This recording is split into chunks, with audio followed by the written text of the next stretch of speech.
I do want to welcome you tonight. Let me just add a personal word. Some of you who were here back last fall may remember that I said the last of October that Ann and I were going the next day to help celebrate the 100th birthday of my father's baby sister. Of the 10, my mother was one of 5, my father was one of 5, and of those 10 human beings, 9 of them lived into their 90s.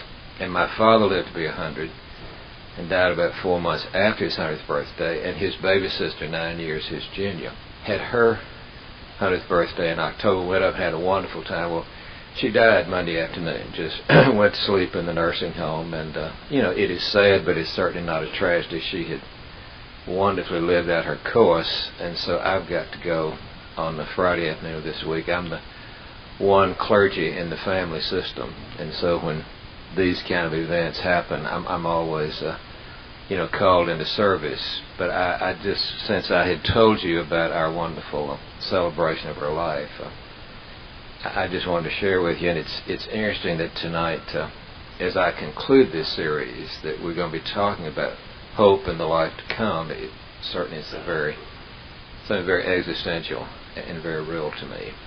But I welcome you to this last of our series, and I thank you for choosing to let our lives touch tonight. Let's offer ourselves to God and to His Spirit. Let us pray. Holy and gracious God, into your hands we give the lives that you have given us, and pray that with the gift will come the gift of your Spirit. Shape my mouth that it might be capable of speaking holy things to these your beloved children, and give our hearts and our ears the capacity to receive grace and to let it go deep, deep within. You have given us so much, O God, and we thank you for it. May this hour be another time of your blessing, and may your peace and your joy rest upon these and upon their homes and upon the lives they're living just now. Through Christ our Lord we pray. Amen. I was thinking as I was getting ready for tonight that in my 12 years here, I think I've done about 25 different teaching series like this on Wednesday night. As I've said, it's been one of the real surprises and delights of my time here at St. Luke's. But in all honesty, I don't think I have ever enjoyed working with the subject more than I have with the subject that we've been thinking about for the last 5 weeks. Because I said to you on the very first night that I have a deep investment in this question, how can we hope in a world like this? Because to be perfectly honest, there's nothing that is more appealing to me than becoming a more hopeful human being myself. I suggested to you that for a whole variety of reasons, I have, across this course of my years, have known what it is to have apprehension and to have dread about the future. I've been suggesting that in one sense, every one of us, every human being is on level ground because the future is unknown to each. Not a one of us here tonight have a specific blueprint of what's going to happen tomorrow, the next day. The future is unknown to all of us. But I've been trying to suggest each of us has a choice as to how we're going to regard the great unknown. We can regard it in dread. We can be anxious and uneasy and worried about what might happen, what could happen. Or we can, if we will, approach the whole mystery of the unknown future in an attitude of hope, with a sense of confident expectation. Now, I don't think it's arguable that of these two, hope is way and away the most desirable. I've been suggesting throughout this series that hope is the energy for our human species. It's what animates us. It's what gets us up in the morning, enables us to live with some sense of excitement and some sense of vitality. And you know as well as I do that when you have lost touch with hope, it has a way of shutting down all of our systems, because if it is true that as long as there's life, there's hope, is even more deeply true that as long as there's hope, there's life. So there is no question. There's no question that finding a way to be a hoper and not a dreader is of tremendous importance. But I've also suggested, as I've said, that this is a choice that each one of us have to make, is that hope, for all of its desirability, is not something easy or automatic. Truth be told, there are situations in life that are genuinely hopeless. Hope is not absolute. I've been making that point again and again. There's certain things that it is sheer fantasy, sheer futility to hope for, because they simply don't rest in the structure of the real. If you hope never to die, if you hope never to age, if you hope to have a different set of parents, you are simply engaging in a kind of fantasy that is totally impossible. Or to take it one step further, if you hope for your children to never make a mistake and always cover you with admiration and gratitude and just tell you again and again how wonderful you are, I think you're setting yourself up for a bad disappointment. I've told you about my dear friend, the late Dave Stoner, Episcopal priest down in Ellick City for so many years. His wife was an alcoholic and left him years ago with 4 little boys. And Dave chose never to remarry, but raised those 4 lads as a single parent. And I heard him tell once that in all those years of having to work all day and then come home and prepare food and wash clothes and do all the things that single parents have to do, that it really was a very, very demanding regimen. And he said one time he was over in South Carolina on vacation. He went to an old Episcopal church that had beautiful stained glass windows. And he saw this wonderful, wonderful window. And underneath was this plaque that had a quotation from Psalm 31. And her children will rise up and call her blessed. It was given in memory of the mother who had been so wonderful. He said he stood there and looked at those words and said to himself, that's going to be the payoff for me, for all this work that I've done for these boys. He said, someday those words are going to come true for me. Well, he paused and said, the youngest one of those boys is now 21, and the only thing they've called me so far is collect. They have not yet called me blessed. And he said, and then he went on to say, if you're waiting for your adolescence to give you your sense of worth, you're in for a long wait. The point being that hopelessness does have its authentic role. There are certain things that are simply not rooted in reality. I remember reading years ago in ancient history that Alexander the Great, that magnificent military strategist, was moving on the city of Troy and had in his mind exactly when he wanted to attack the city and take it. Well, he got to a river which had flooded unexpectedly, and it was swollen. Of course, this was long before the time of pontoon bridges. And so when he got there, it was just impossible for his army to get across this very, very deep flooded water. And this report was that Alexander was so frustrated at having his plans fall that he went out in the river up to his waist and whipped it the way he whipped a horse. Now, what is more futile than whipping a flood? I mean, what on earth can you expect to come of that kind of action? So my point is that hope, though highly desirable, is by no means absolute. Which raises the crucial question: where can we rest our hope and really have it be strong enough, the altar on which we place it? Where can we rest our hope? Where can we get that energy of hope that is reality-based and will animate us and move us to the living of our lives, not in dread, but living with a genuine sense of confidence? Well, I have suggested in all the talks that I've given in this series that I believe with all my heart that the ultimate basis of hope, the hope that will not disappoint, is found in a vision of God which comes to us of the wonderful, wonderful biblical story. If there is a verse that is a theme for this series, it's the verse in the Psalms, in the name of the Lord is our hope, or our hope is in the name of the Lord. Because the truth is that the vision that we have of that mystery who lies behind all things, the vision that comes through the great biblical story, that has been my assertion in these 5 talks, that actually hope in the authentic sense is highly theological. It does grow out of a particular understanding of that one who lies behind all reality. And so I have been talking about the biblical vision of God in its many facets. And I think in the very second night I tried to say to you that the great biblical story of which we are most fortunate to be a part, the great biblical story is the basis of our hope. And I've reiterated it again and again. The great story is that the Holy One, who is life and has life, chose out of sheer generosity to become the generous one, saying, the wonder that I am, the power that I have, it's too good to keep. I want others to taste it. I want others to share in it. And so the Holy One becoming the generous one is how all creation came into existence. And then when we in our freedom turned against the one who had given us everything and began to use the world contrary to the way the generous one wanted us to use it, then the generous one chose to become the merciful one and the redemptive one, and that beginning with Abraham right up through the life of Jesus and now the life of the church. That is our ongoing basis of hope, that the holy has become the generous and has become the redemptive one.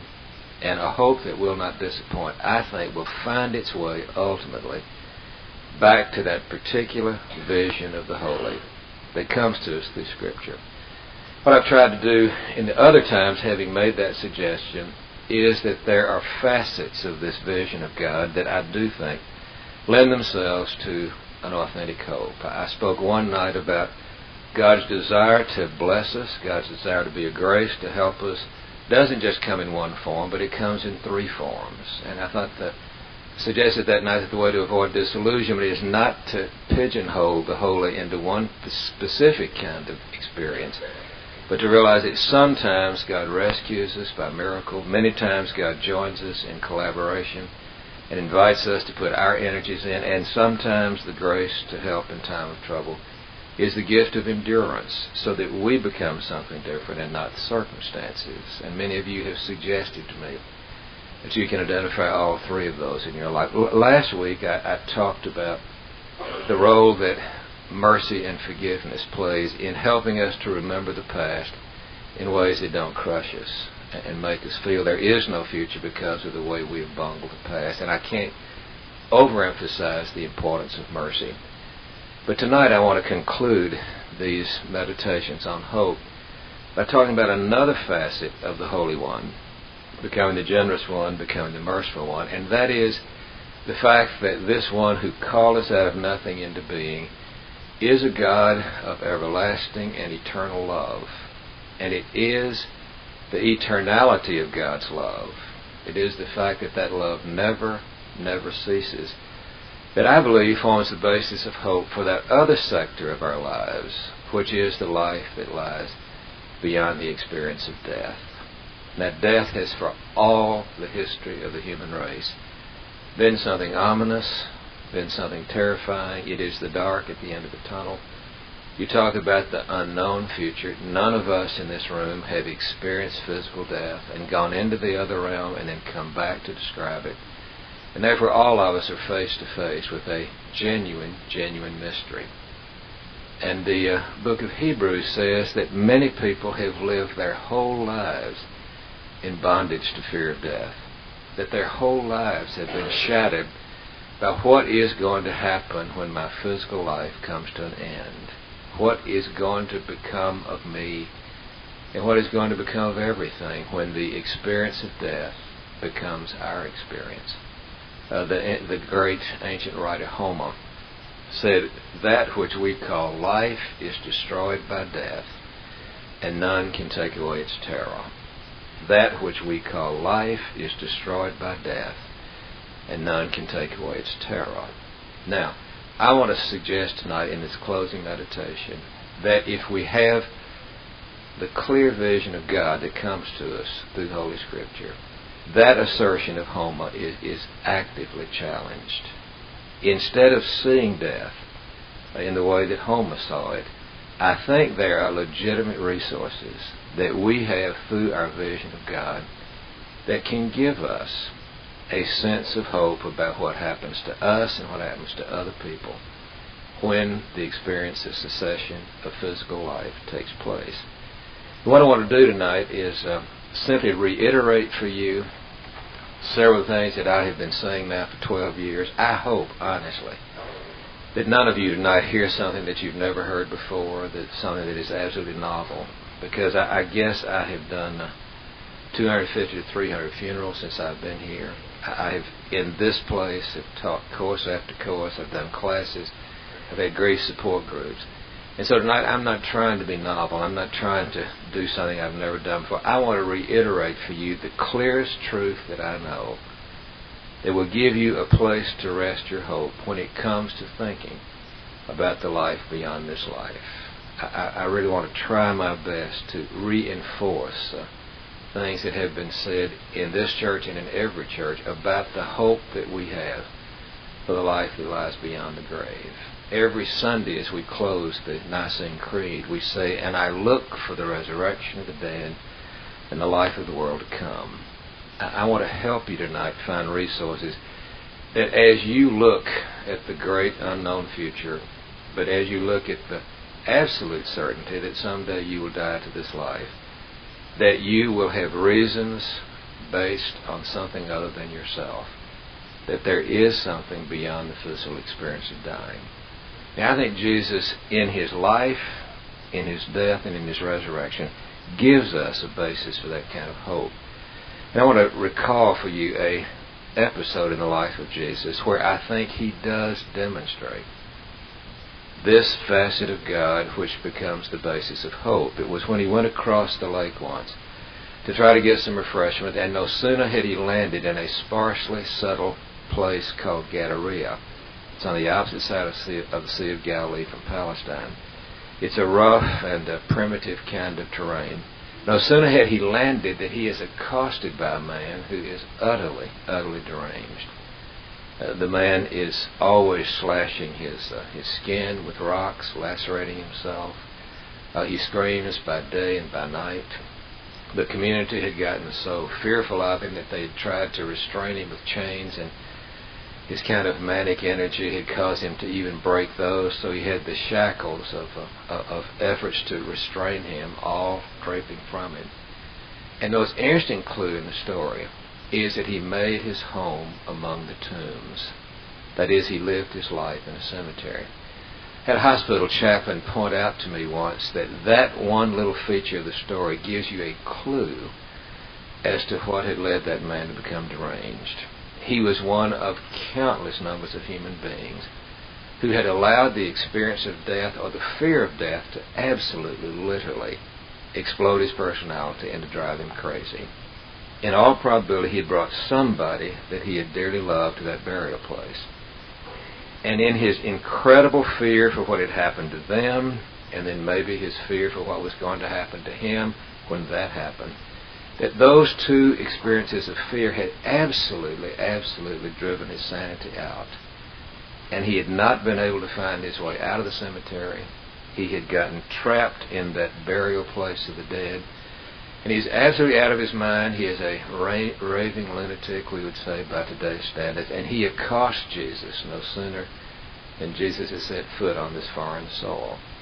And as you know the story, Jesus had the courage enough to not run away from him as everybody else had the courage enough to get close to him, to hear out something of his story of pain.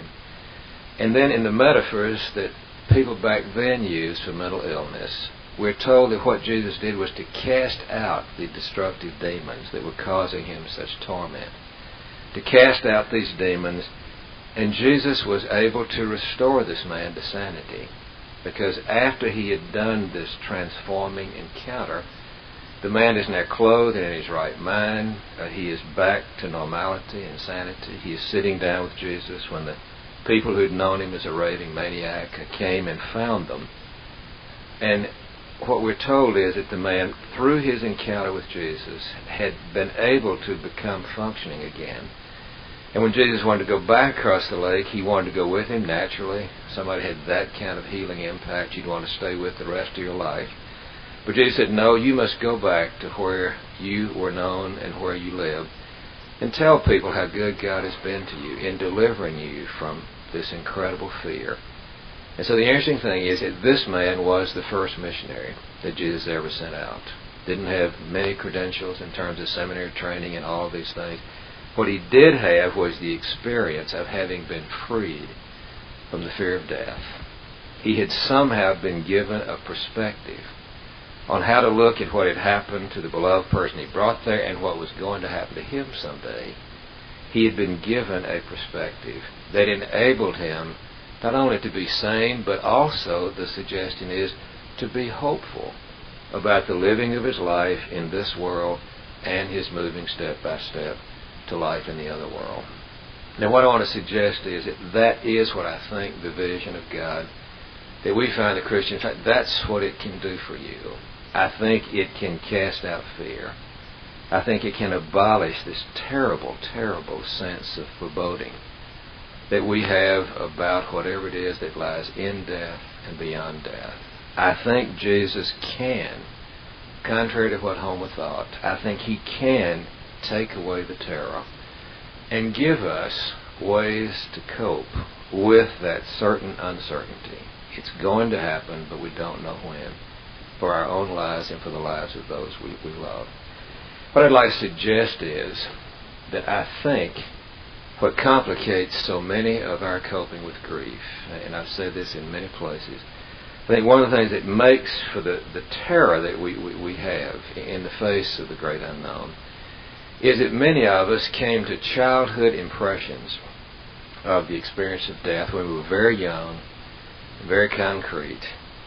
And unless those images are updated, unless we grow up and have a clearer sense of what the reality of death really is, then these childhood images that we develop in the early stages of our lives tremendously complicate any efforts we have to deal with the grief situation.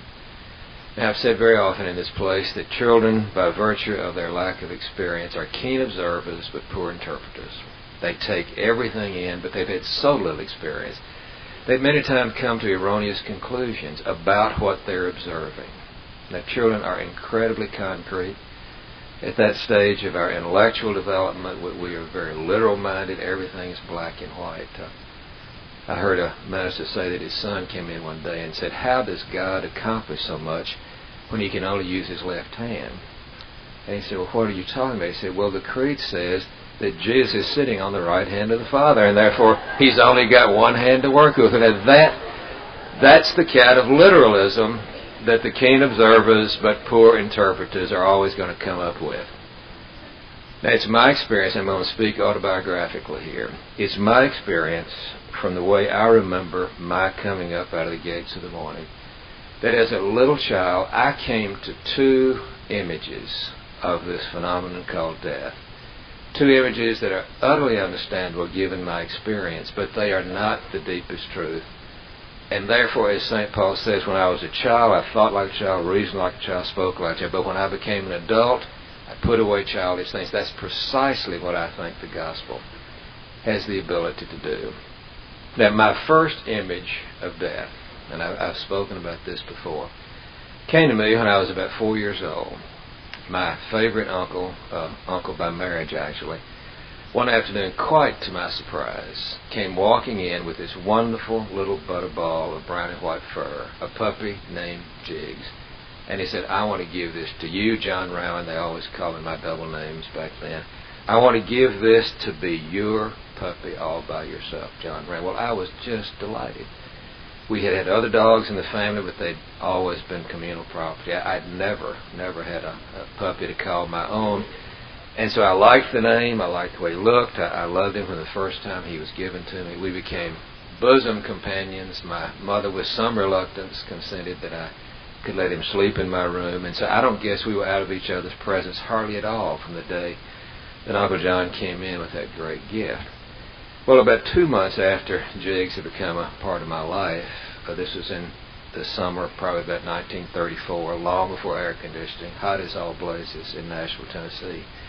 I was playing in the backyard with Jiggs, decided I needed a drink of water, so I went in, and we had a screened-in back porch with a big, heavy door. And I didn't realize that little Jiggs, with his short legs, was trying to follow me in. So I go in the kind of thoughtless way that children are capable of. I go in to get my drink of water, and it so happened that Jiggs was trying to follow me, and he happened to be at the wrong place when that heavy screened-in door came shut. It must have struck his neck at just the place that severed his spinal cord. I can't say for sure. What I do know was that I heard this terrible sound of animal noise.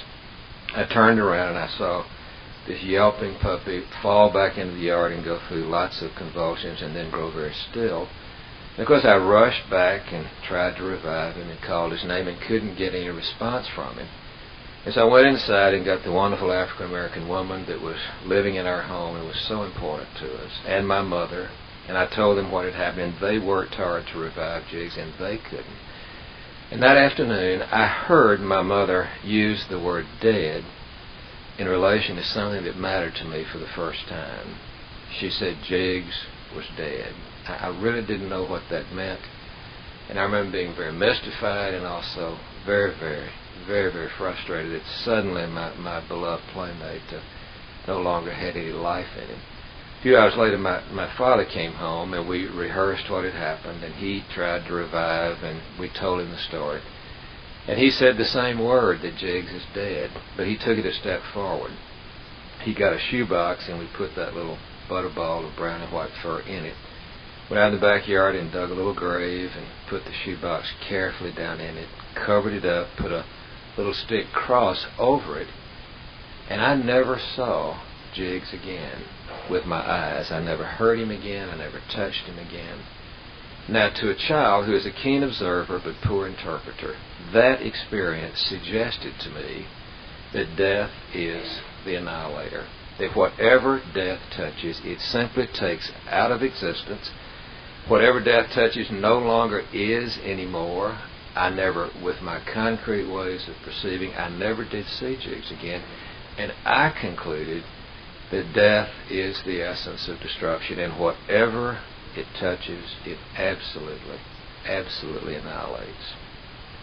Now, if that is your ongoing image of death, if that's the way you honestly believe death operates, then it's not surprising that that gives rise to incredible fear, to inordinate terror, that any time you hear about something that is approaching death or something that has died, then immediately you freeze in terror because you feel like it is simply gone out of existence. And as Homer said, what we call life is destroyed by death. And my sense is that there are lots of people who grow to physical maturity, who have all kinds of education intellectually, who mature emotionally perhaps, but who never do update that early childhood image of death. And if that does persist, then I think that explains the behavior of people that otherwise is inexplicable. I have known really intelligent people who you could not get to go to a funeral. They did not want to get anywhere close to this whole phenomenon of dying. Why is it that some 60 to 70% of the adults in this country, for all that we know, never make a will and die without any preparation for that event that is bound to happen to all of us? I've got to conclude that the pervasive fear of death is one of the dynamics of our society, and I think it goes back to the fear that whatever death touches, it destroys, and therefore the only way to deal with it is to stay as far from it as possible, to try to act like it doesn't exist, to avoid it at all costs.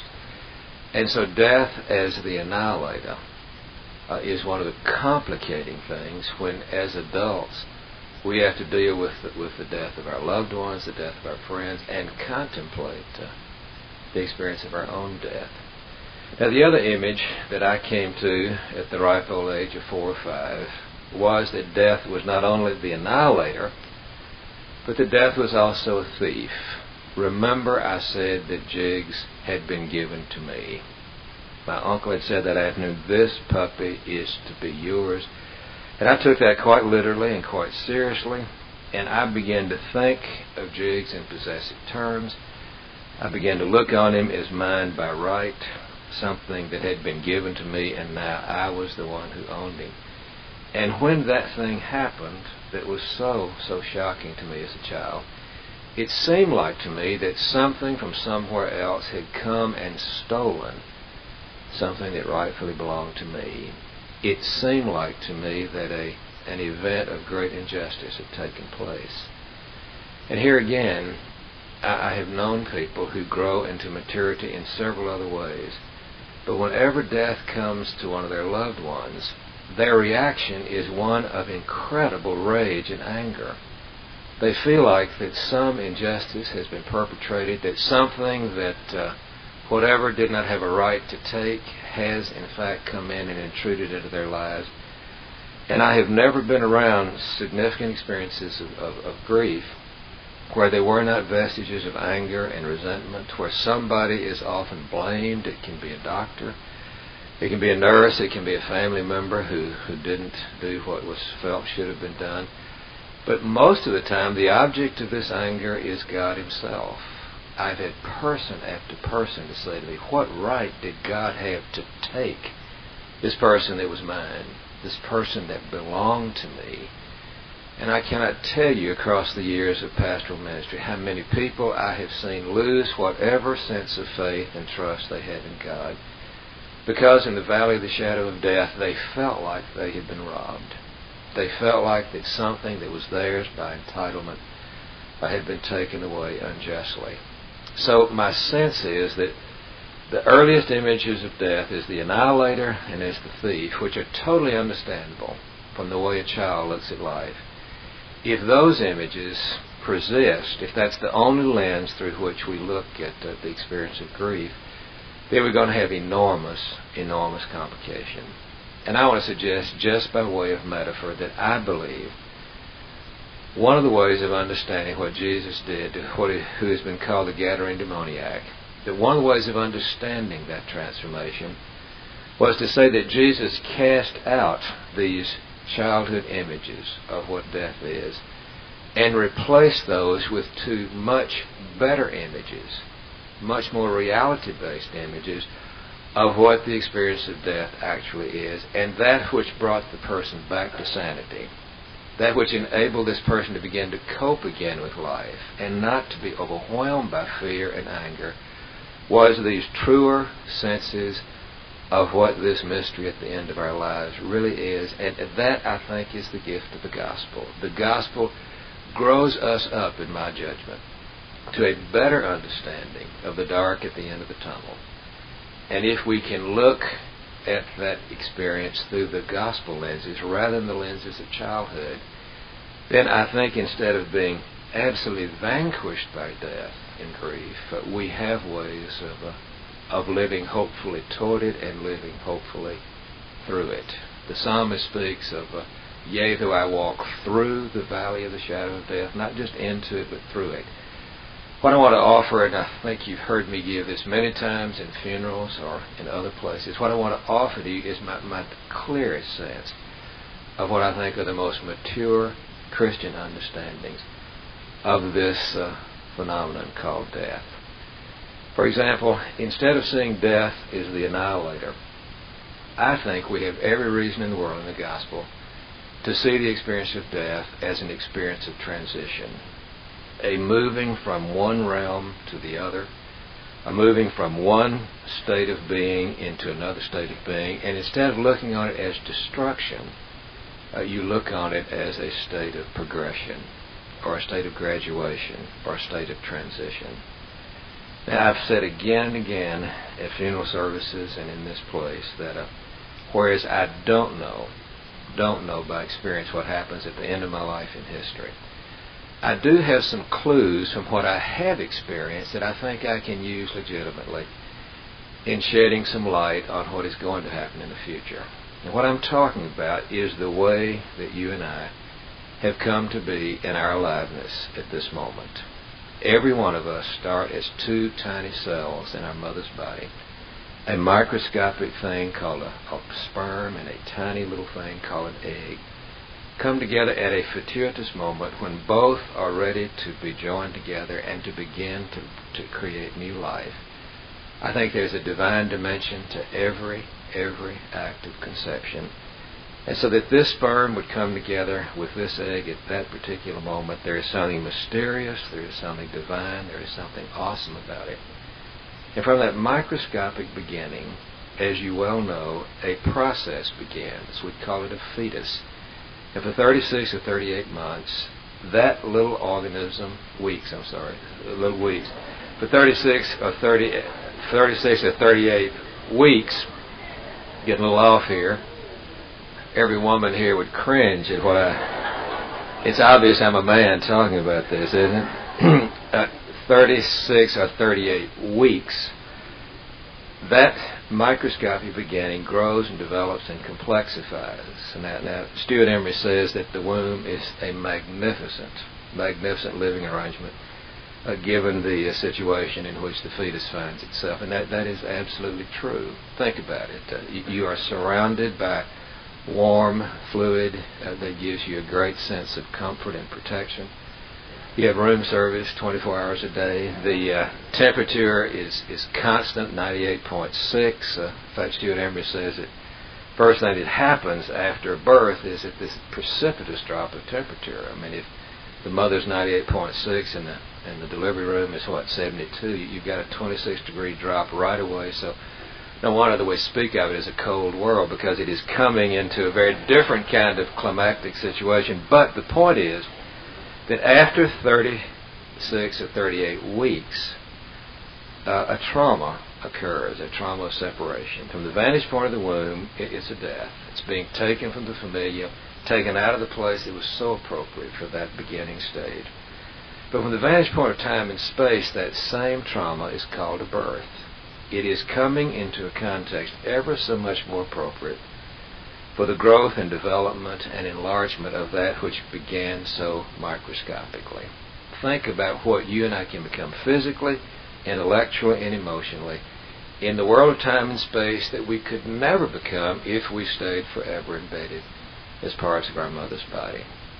Now, I believe what we do know from what we see empirically, that what we do know about having to let go a smaller place that has served its purpose, that we might have access to a bigger place that is more appropriate for growth, I think that's a clue as to how this ingenious, generous God of ours chooses to give us life and continue to give us life. I think the pattern in which all of us began in history is the structure of the grace of God when it comes to understanding our pilgrimage in time and space. And I think that what happens in that death-birth polarity, that is what repeats itself again and again and again. It is the pattern, I want to suggest, of how the great, generous God chooses to give us the wonder and the gift of life.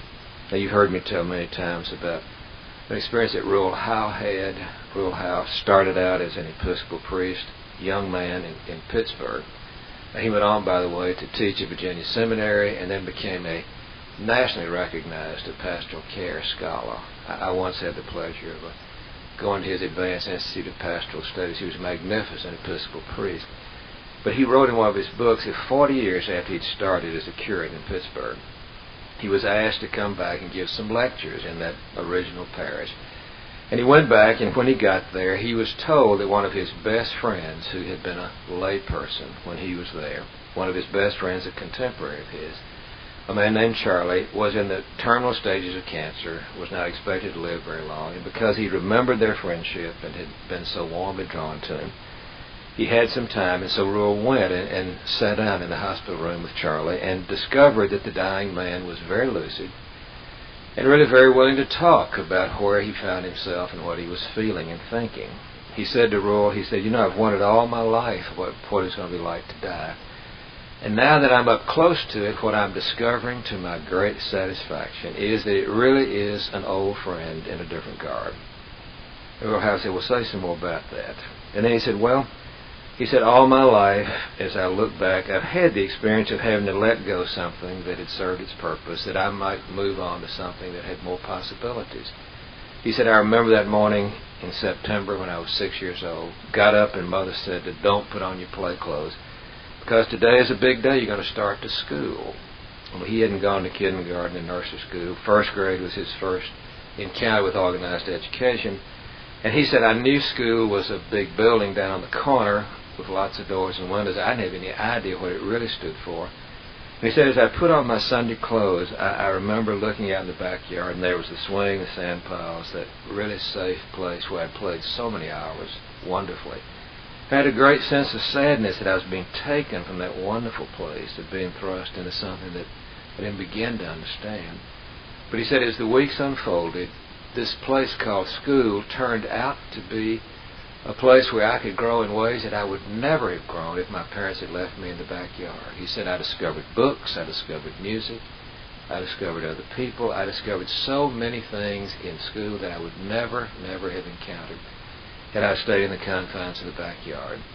He said 6 years after getting really familiar and comfortable in the school on the end of the block, I was suddenly taken from that and thrust into an even more foreboding thing called junior high school. There were classes now at every hour, a lot of different teachers, much complexity. 3 years later, taken out of that and thrust into a thing called high school, even more dismaying, more demanding. After that, thrust into a thing called college. After that, thrust into first this job and that job. He said, I've gone through this pattern again and again and again. And he said, Rule, I have learned something in all this. Every exit is also an entrance. You never walk out of something without walking into something more appropriate. And then he said, I have the deep conviction that what's about to happen to me, though I've never been through this before, is going to be of that same pattern of letting go of the smaller that I might have access to the larger. I really believe I'm going to make yet another transition into a better arena for my own growth and development. Well, Rural Howe thought that was a wonderful, practical metaphor for this hope that I think is at the heart of the gospel, that we're given our lives incrementally, and that God moves us from place to place through the experience of dying to the little, that we might be born to the bigger. Well, sure enough, 2 days later, Charlie did die. Rural Howe was still in Pittsburgh. The widow asked, would he be kind enough to help with the burial office. They did the service that I think the Episcopal Church does so well. At the end of the service, when their final blessing had been said, the casket was rolled out behind the Easter candle, and the clergy were coming up behind the casket. And Charlie and Rural said that as he walked out behind Charlie's casket, this incredible sense of loss came over him, this sense of something had ended before he wanted it to. It had this great empty feeling, this great feeling that somehow Charlie had disappeared off the screen. And then he said, thanks to the fire department, just like in this room here tonight, there was an illuminated sign with 4 letters on it, E-X-I-T, and he remembered what Charlie had said, that every exit is also an entrance. And with that came hope once again, that life had not ended, but life had been changed, that death was a portal through which Charlie had moved, not an abyss of nothingness, in which he went back into the absolute condition of non-existence. A sense that there was something more. On the other side of this experience of physical dying came powerfully through those 4 simple words, E-X-I-T, and the belief that every exit is also an entrance. Now, I believe with all my heart that what we do know from our experience is our best clue in relation to what we don't know yet about the experience of dying. I believe the same God who out of generosity and love called us out of nothing into being and has moved us from stage to stage, that same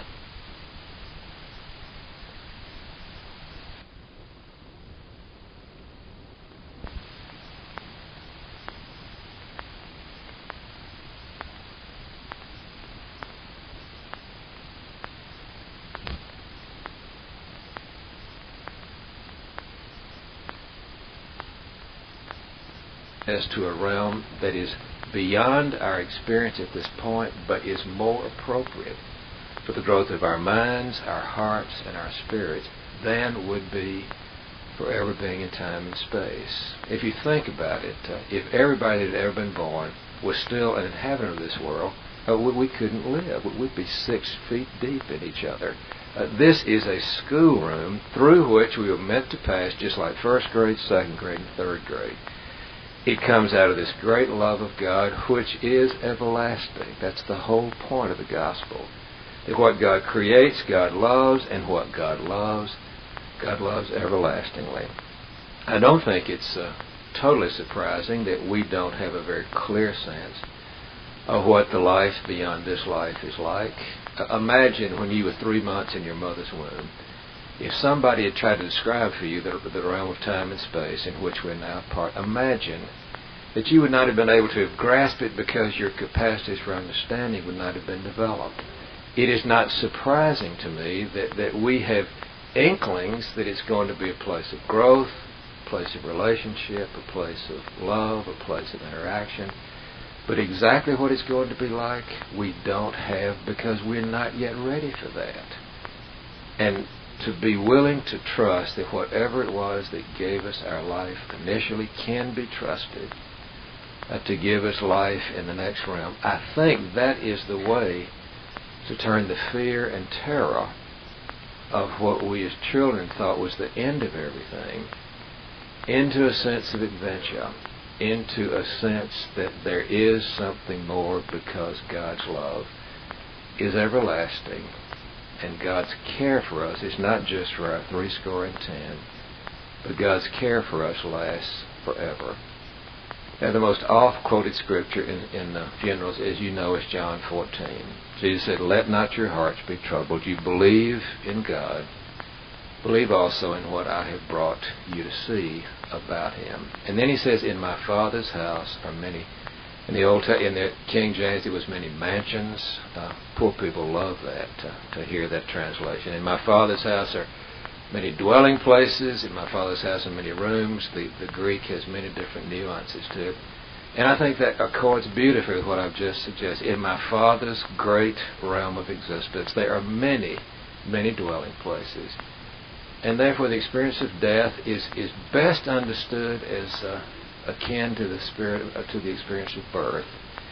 And the great good news of that most familiar passage is that when we are called on to make that journey from this world to the next, we are promised that we won't have to make it alone, but that one who came to us as a human being, Jesus of Nazareth, and who has gone back now to the side of the Father, He has promised, "I go to prepare a place for you, and I will come and receive you, and where I am, you will be. I will accompany you, dear one. I will accompany you in that dark, dark journey from this world to the next." The old black spiritual of that we got to walk that lonesome valley alone, that simply isn't true. If you believe that at the moment you cease to be alive physically, you're going to meet that one whose love for you is absolutely everlasting, and He will accompany you. And you don't have to make that journey by yourself. Peter Marshall, great Presbyterian minister of many decades ago, loved to tell the story about a little boy that got leukemia. His mother was trying her best to keep the child's mind off his pain, which meant she read to him as he got worse and worse. And one afternoon she was reading about King Arthur and the knights and lots of battles.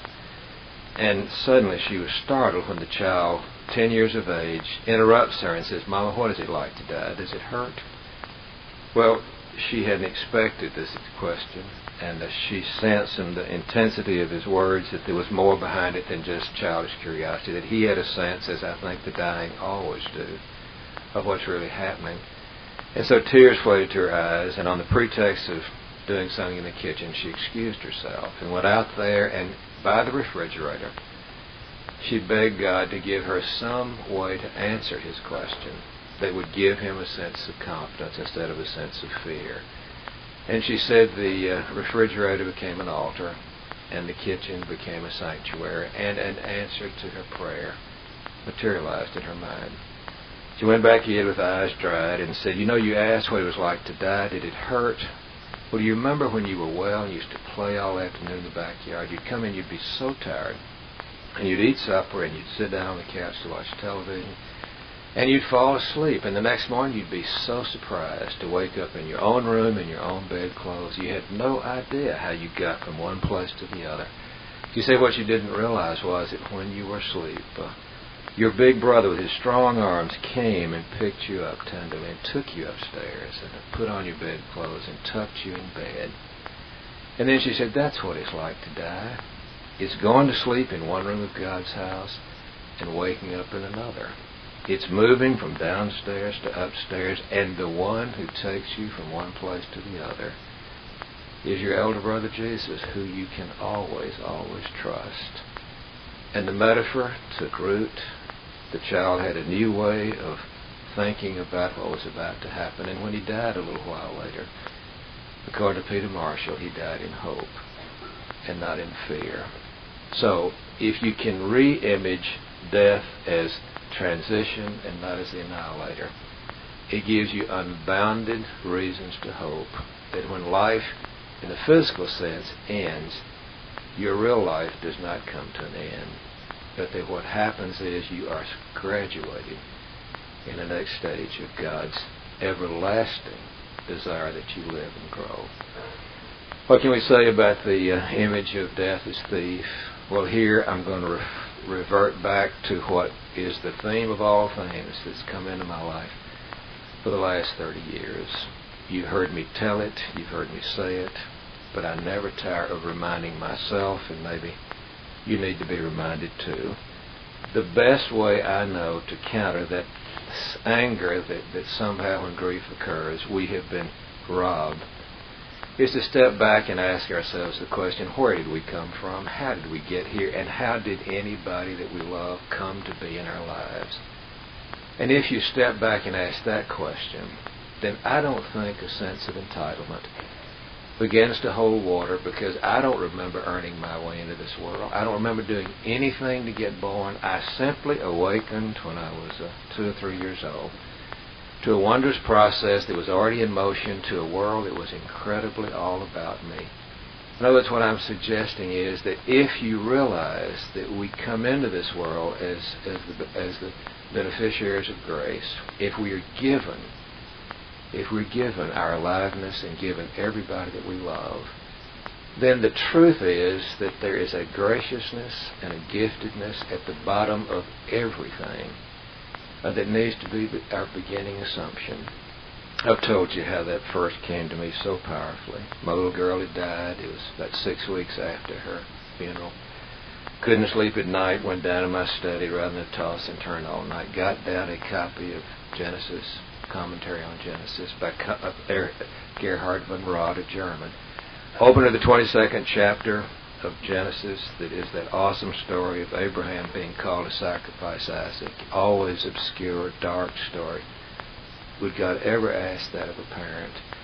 And the only sense I'd ever made of it was that it was old paganism continuing to reside in Abraham. He hadn't yet realized that it was God's nature to bless. That was the only sense I'd ever been able to make of it. And of course, God was the one that stopped his hand. But that night, and blessed be von Rad, he said he thought the meaning of the story was that God was trying to discover, did Abraham remember how Isaac had ever come into his life? Did he remember that Isaac was grace, that Isaac had been given him as a gift? Or had he become possessive? Had he become, to say, mine of something that had really originated from somewhere else? Well, in his willingness to relinquish Isaac, Abraham reflects that he did remember that life is gift. And when God saw that he saw the deepest of all truths, because he didn't have to sacrifice Isaac, he began to see all of creation in a new sense. And I can remember as if it were yesterday, sitting about 2 a.m., alone in my study, tears streaming down my face, book on my lap. And it dawned on me that Laura Lou was in my life the same way Isaac had gotten to be in Abraham's life. And I remember thinking, I have never deserved her for a single day. I never earned the right to be her father for a single hour. And as I've told you so often, it seemed like at that moment that two roads visually opened up in front of me. And I realized that I could spend the rest of my life being angry and resentful that she'd lived for so short a time, and then had died when so much of her promise in history was unfulfilled. I could spend the rest of my life with my fist in the face of God, saying it's unfair, it isn't right, why should she have ever died? Or I realized I could spend the rest of my life being grateful that she'd ever been given it all. The two roads were there. I had a choice as clearly as I've ever felt in my life. And that was the night that I decided to take the road of gratitude out of the valley of the shadow of grief, to be grateful that I'd ever gotten to be a part of her life for a single day, even though to this very moment I would to God she was still alive. It doesn't take the sadness away, not in any way, but it takes that sense of anger and resentment, that feeling of injustice. How can I be angry at God when the truth is I've been given something I never deserved in the first place? My friends, life is not fair. Let's face it openly and honestly. Life is not fair because it's gracious. It begins an incredible, incredible windfall. And if that can ever get deep within us, then when we're called to relinquish, as every one of us in this room, if we live long enough, are going to be called to do, if you're called to open your hands and loosen your grip and no longer have in your life the people you love as you wish you could have them forever, when you come to that moment, there will be sadness, and it can't help but be sadness. But anger, resentment, injustice, I don't think so. So I come back to say that what I think Jesus did for that man who had been driven literally crazy by his fear of death was that he cast out the demon of annihilation, gave him a sense of death as transition, and he cast out the anger that he may have been harboring against the holy by reminding him that life is gift, that birth is windfall.